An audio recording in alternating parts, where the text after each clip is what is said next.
السلام علیکم ورحمۃ اللہ.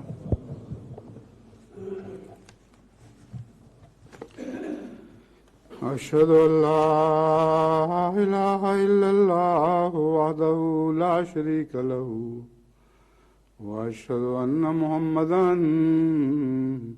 عبده ورسوله.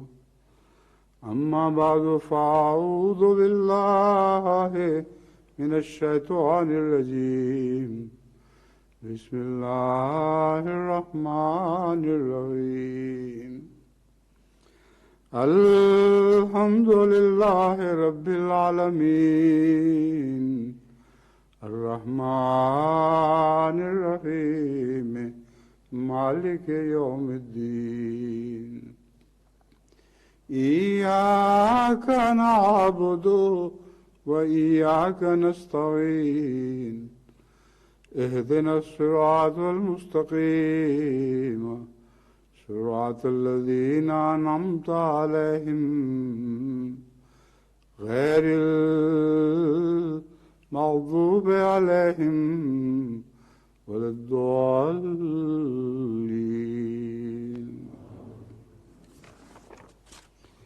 شهر رمضان الذي أنزل فيه القرآن هدى للناس وبينات من الهدى والفرقان فمن شهد منكم الشهر فليصمه ومن كان مريضا على سفر فعدة من أيام أخر. يريد الله بكم اليسر ولا يريد بكم العسر ولتكملوا العدة ولتكبروا الله على ما هداكم ولعلكم تشكرون. سورہ البقرہ آیت 186.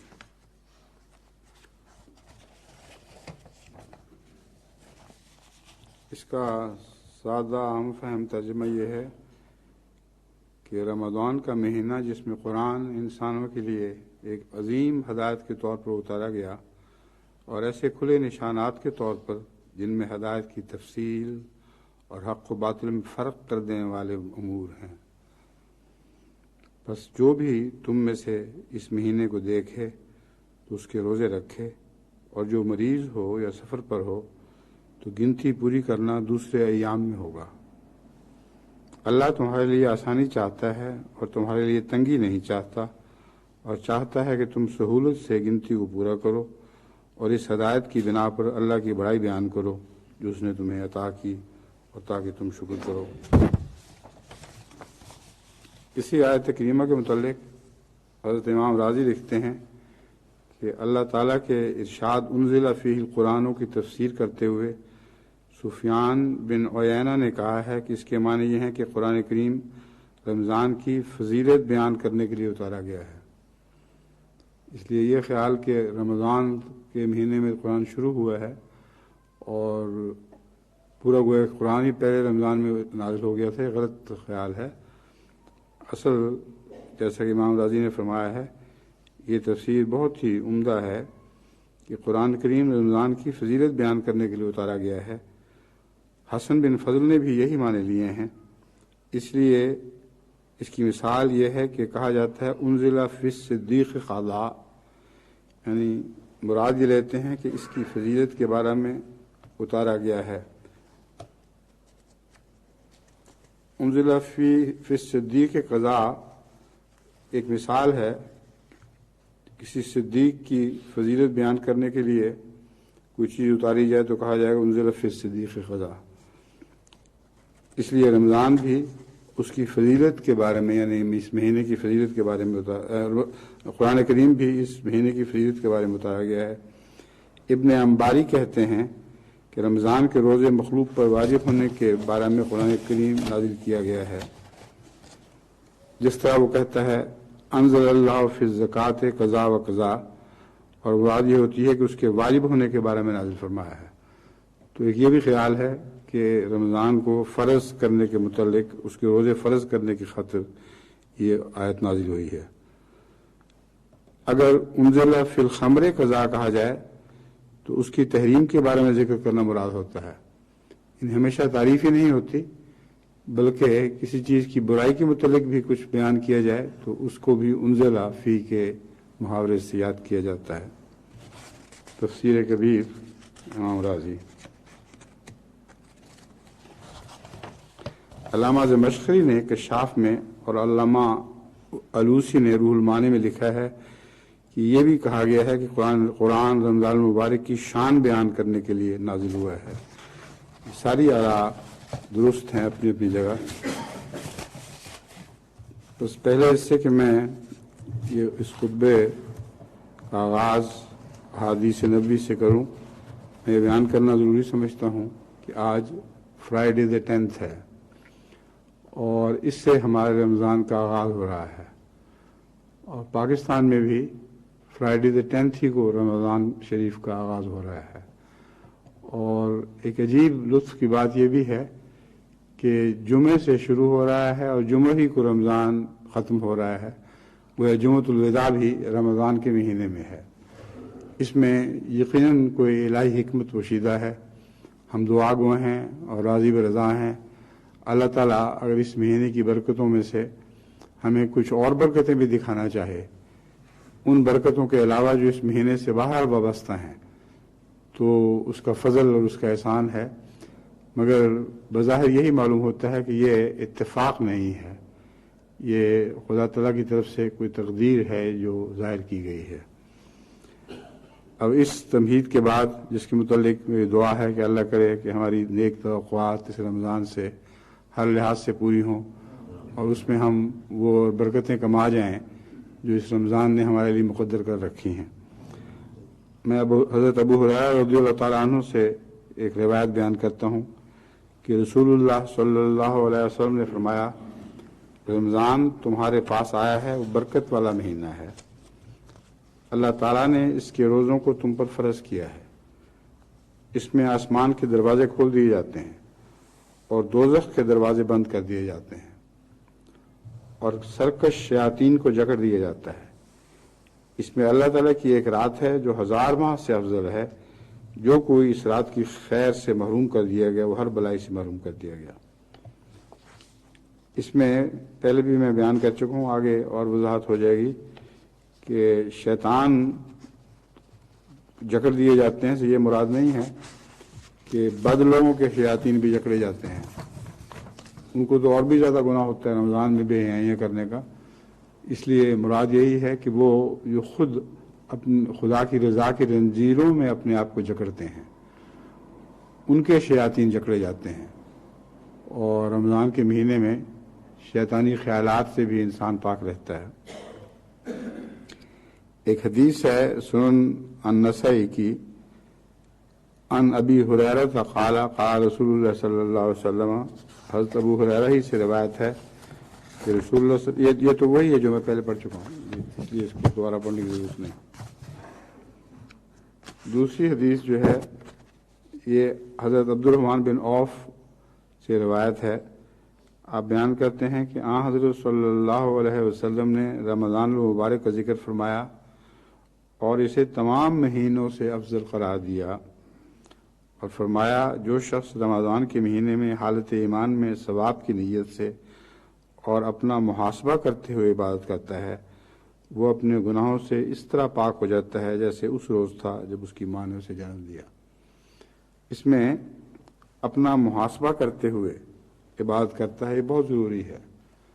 عبادت کے وقت بار بار توجہ اس طرف مبتذل ہونی چاہیے، اس طرف منعکس ہونی چاہیے کہ عبادت میں جو جو نیکیوں کا حکم ہے، جن بدیوں سے رکنے کا حکم ہے، کہ انسان ان پر عمل کر بھی رہا ہے کہ نہیں۔ اس محاسبے کے ساتھ ساتھ اگر عبادتیں گزاری جائیں تو اللہ تعالیٰ کے فضل سے انسان کی بہت سی بدیاں یا بعض صورتوں میں تمام بدیاں اس رمضان میں جھڑ سکتی ہیں۔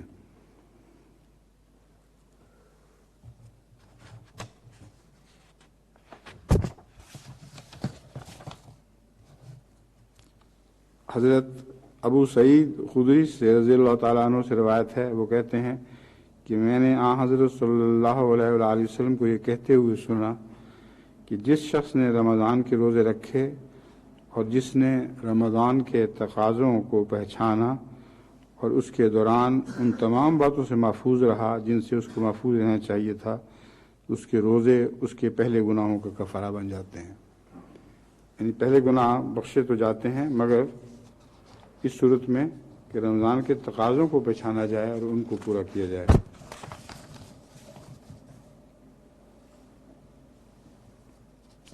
ابو امامہ سے روایت ہے کہ آپ نے عرض کیا، یا رسول اللہ، مجھے کوئی ایسا عمل بتائیے جو مجھے جنت میں داخل کر دے. آپ صلی اللہ علیہ وسلم نے فرمایا، تیرے لیے روزہ ہے پر روزے کا کوئی بدل نہیں، یہ فرمایا اس جیسی کوئی چیز نہیں. یعنی روزے میں تمام نیکیاں اکٹھی ہو جاتی ہیں، جو فرضی عبادات ہیں، جو نفلی عبادات ہیں، جن چیزوں کے کھانے کی اجازت ہے ان سے رکنا وغیرہ وغیرہ، تو فرمایا روزے کا کوئی بدل نہیں. حضرت ابو ہریرہ رضی اللہ تعالیٰ عنہ سے روایت ہے کہ رسول اللہ صلی اللہ علیہ وسلم نے فرمایا، تمہارا یہ مہینہ تمہارے لیے سایہ فگن ہوا ہے. اس کے متعلق رسول اللہ صلی اللہ علیہ وسلم کا حلفی ارشاد ہے کہ مومنوں کے لیے اس سے بہتر مہینہ کوئی نہیں گزرا اور منافقوں کے لیے اس سے برا مہینہ اور کوئی نہیں گزرا. تو اس حدیث سے یہ بات خوب کھل گئی کہ منافقوں کے شیطان نہیں جھگڑے جاتے اور کافروں اور مشرکوں کے شیطان کیسے جھگڑے جا سکتے ہیں. منافق پر یہ مہینہ بہت بھاری گزرتا ہے. منافقوں کے لیے اس سے برا مہینہ اور کوئی نہیں گزرا. اس بیچارے کو منافقت کی وجہ سے دکھانے کے لیے روزے رکھنے پڑتے ہیں، بھوکا پیاسا رہتا ہے اور خام خواہ کی مشقت اٹھاتا ہے، تو بڑی تکلیف کے ساتھ رمضان کا مہینہ گزرتا ہے. پھر فرمایا،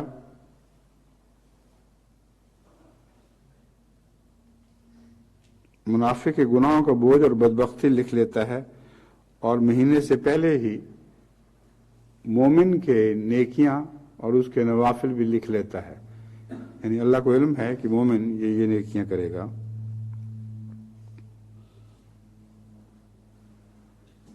اس طرح کہ مومن مالی قربانیوں کے لیے اپنی طاقت تیار کرتا ہے اور منافق غافل لوگوں کی اتباع اور ان کے عیوب کی پیروی میں قوت بڑھاتا ہے. یعنی مومن اس مہینے میں مالی قربانی کے لیے بہت تیاری کرتا ہے، اور جیسا کہ بعض احادیث سے ثابت ہے، حضرت صلی اللہ علیہ وآلہ وسلم تو اپنا صدقہ خیرات اتنا بڑھا دیا کرتے تھے جیسے جھکڑ چل رہا ہو، اور عام دنوں میں تو ہمیشہ ہی خیرات کیا کرتے تھے، مگر رمضان شریف میں وہ خیرات بہت بڑھ جایا کرتی تھی. تو فرمایا اس طرح کہ مومن مالی قربانیوں کے لیے اپنی طاقت تیار کرتا ہے اور منافق غافل لوگوں کی اتباع اور ان کے عیوب کی پیروی میں قوت بڑھاتا ہے. پس در حقیقت یہ حالت مومنوں کے لیے غنیمت اور فاجر کے لیے سازگار ہوتی ہے.